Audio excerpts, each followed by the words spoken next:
So big boss midnight லைவில் வந்து பார்த்தீங்கன்னா ஒரு பக்கம் அன்ஷிதா மற்றும் சௌந்தர்யாக்கு இடையே நிறைய டிஸ்கஷன் நடந்தது. அதை பற்றியும் பார்க்க போகிறோம். அதை விட பெரிய டிஸ்கஷனாக ரயன் மற்றும் சௌந்தர்யா. அதில் குறிப்பாக வந்து ரயன் வந்து ஒரு தப்பை சுட்டி காட்ட விதம் எனக்கு ரொம்ப பிடிச்சிருந்தது. அதில் அவருடைய தரப்பு நியாயத்தையும் சொல்கிறார். சௌந்தர்யா நீ பண்ணுறது இது ரொம்ப தப்புன்ற மாதிரி ஆணித்தனமாக சொன்ன விஷயங்கள் எல்லாத்தையுமே டீட்டெயிலாக பார்க்க போகிறோம். வணக்கம் மக்களே, நேஷனல் உச்சிலிருந்து உங்கள் மணிவண்ணன். சேனலுக்கு புதுசாக இருந்தீங்கன்னா சப்ஸ்கிரைப் பண்ணியிருக்கேன். பல பேர் வீடியோவை பார்க்குறீங்க, ஆனால் லைக்கே போடாமல் வீடியோ பார்க்குறீங்க. தயவு செய்து லைக்கை போட்டு வீடியோ பாருங்கள் மக்களே. கண்டென்ட்டுக்குள்ளே போயிடலாம். சௌந்தர்யா மற்றும் அன்ஷிதா கிச்சன் ஏரியாவில் பேசிகிட்டு இருக்காங்க. என்னென்னா சௌந்தர்யா சொல்கிறாங்க, எனக்கு இந்த மாதிரி கிவ் அப் மோடில் வந்து என்னை ஜெஃப்ரி நாமினேட் பண்ணால் அதுக்கப்புறம் ஒட்டுமொத்த வீடுமே வந்து அதை பிடிச்சிட்டு என்னை நாமினேட் பண்ணது ஒஸ்ட் பர்ஃபார்மர். எனக்கே கடுப்பாது, இரிட்டேட் ஆயிடுச்சு. வேலிடான ரீசனை சொல்லிட்டு போங்கடா. அவன் ஒரு டைலாக் சொல்கிறான், அதை பிடிச்சி இப்படியே பேசிகிட்டு இருக்குது, என்னடா இது அப்படின்றத மாதிரி சொல்லி ஃபீல் பண்ணுறாங்க. இன்னொரு பக்கம் பவித்ரா 4 வாரம் நாமினேஷன்லேருந்து தப்பிச்சு அந்த கேப்டன்சி தோற்றது எனக்கு பாவமாக இருக்குது, வருத்தமாக இருக்குன்ற மாதிரி அன்ஷிதாவும் சொல்கிறாங்க. இங்கே ஒரு டிஸ்கஷன் இருக்குது. ஓகே, அப்போ தான் சொல்கிறாங்க, எனக்கு விஜய் விஷால் மேலே வந்து எனக்கு ரொம்ப பெரிய மரியாதை இருக்குது. ஆனால் அந்த மரியாதை எல்லாமே எனக்கு டிஸ்ட்ராய் ஆயிடுச்சு அன்ஷிதா. 10 வருஷமாக இந்த ஃபீல்டுக்காக கஷ்டப்படுறானா, 10 வருஷமாக இந்த இதுக்காக உழைச்சி வரான். அருணுக்காக விட்டு கொடுப்பேன், இவனுக்காக விட்டு கொடுப்பேன். இந்த விட்டு கொடுக்குற கான்செப்டே எனக்கு பிடிக்கல. நான்லாம் விட்டே கொடுக்க மாட்டேங்க. என்ன ஆனாலும் விட்டு கொடுக்காம நான் இந்த வீட்டுக்குள்ளே இருப்பேன். ஆனால் எனக்கு இப்போ தெரிஞ்சு அவன் ஒரு நல்ல பிளேயர். எத்தனை இடத்துல வந்து ஹோஸ்டிங் பயங்கரமாக பண்ணியிருக்கான், மெமிக்ரி பண்ணியிருக்கான், இந்த சீசனுக்காக நிறைய மசாலா பண்ணியிருக்கான் அப்படின்னு சொல்கிறாங்க. பக்காவாக சொன்னீங்க, நிறைய பண்ணியிருக்கார் அப்படின்றதான். ஸோ என்னுடைய ஃபேவரட் பிளேயராக தான் நான் அவனை வச்சுட்டு இருந்தேன் இவனை. இன்னொரு பக்கம் முத்துக்குமரன் இந்த கேமில் பயங்கரமாக பண்ணி என்னோட பெஸ்ட் பிளேயராக வச்சுருந்தேன். ஆனால் இந்த 2 பேரும் அவங்க மேலே வச்சுருந்த மதிப்பு மரியாதை அடுத்த செகண்டே உடச்சிட்டாங்க.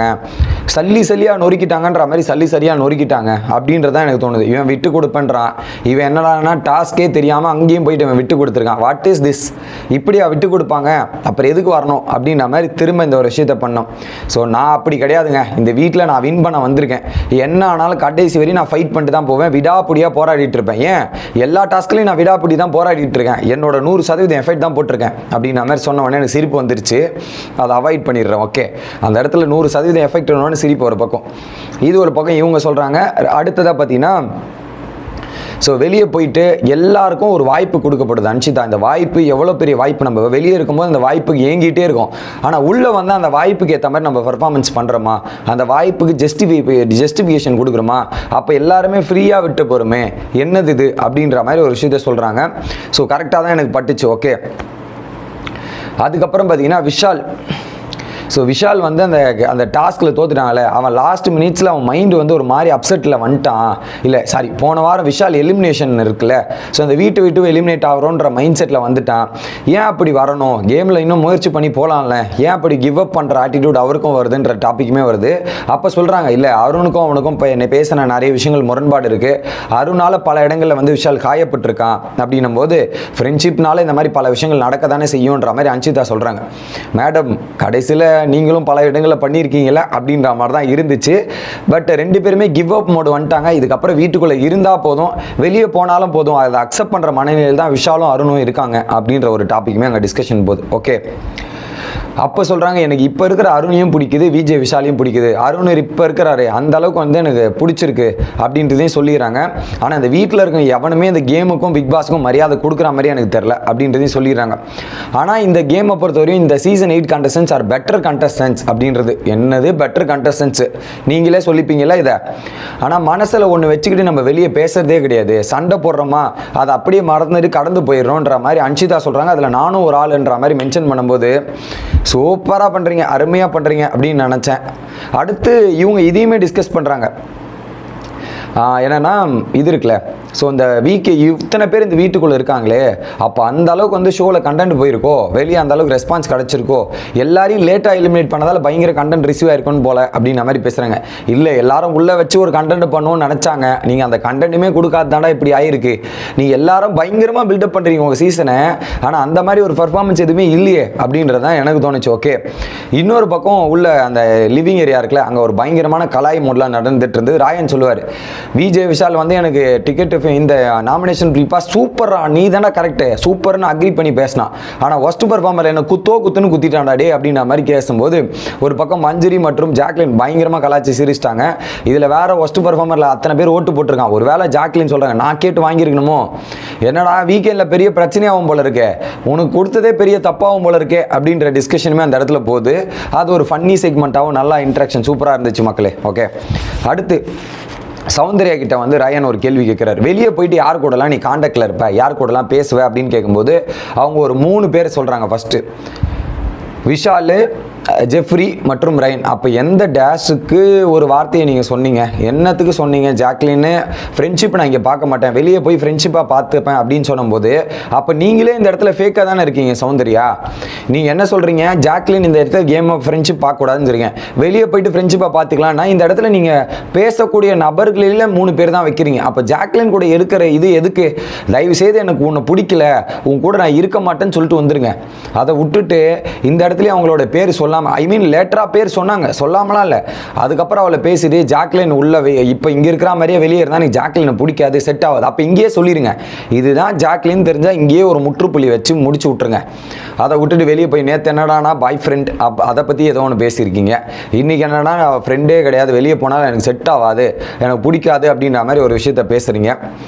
ஒன்றும் சொல்கிறதில்ல. ஓகே, இது ஒரு பக்கம் டிஸ்கஷனில் போகுது. ஆனால் நான் போய் பேசுவேன் ஜாக்லின் கிட்ட, நான் போய் இது பண்ணுவேன்ற மாதிரி ரயன் சொல்கிறாரு.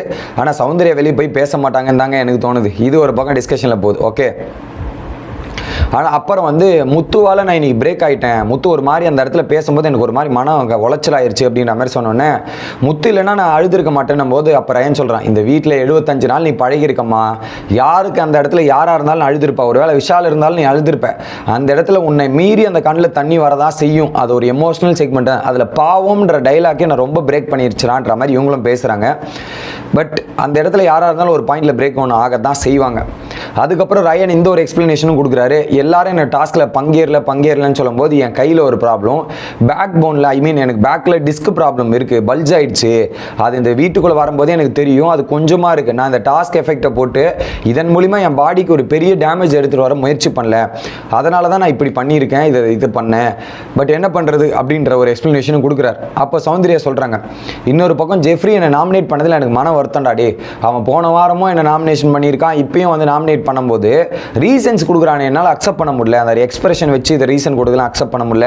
இன்றைக்கி என்னன்னா அந்த இதில் ஒஸ்ட் பர்ஃபார்மர்லேயும் அவன் தான் ஆரம்பிச்சு வச்சான், இவன் பண்ணுறது ஏன் இப்படி இருக்குன்னு. ஏமா போன வாரம் நீங்களும் இந்த வாரம் அப்படி தானேமா ஜாக்லின் நீ ஒரு ரீசன் கொடுத்தியா, அது ஜாக்லினால அக்செப்ட் பண்ண முடியல, அதை கேள்வி கேட்டால் நீ கேட்குற, இதே தான் ஜெஃப்ரி கொடுத்தான், அது ஏன் உங்களால் அக்செப்ட் பண்ண முடியல அப்படின்ற ஒரு கேள்வி வருதுல, இது ஒரு பக்கம்.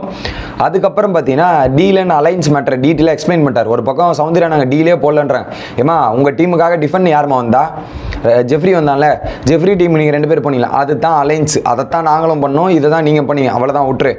அதுக்கப்புறம் பார்த்தீங்கன்னா விஷாலை பற்றி என்ன சில விஷயங்கள் பேசுது. முட்டை அதில் விஷால் வந்து பல விஷயங்கள்லாம் பேசினார், விஷாலுக்கு முட்டு கொடுக்குறாங்க, விஷால் வந்து கரெக்டாக தான் பேசினா, அதில் அன்ஷிதா வாய்ஸுக்கும் சௌந்தர்யா கிட்ட இது ஜாக்லின் வாய்ஸ் எதிர்த்து பேசும்போது விஜய் விஷாலில் பண்ணது எல்லாமே கரெக்டுன்ற மாதிரி விஜய் விஷாலுக்கு பல முட்டுகள் கொடுக்குறாங்க.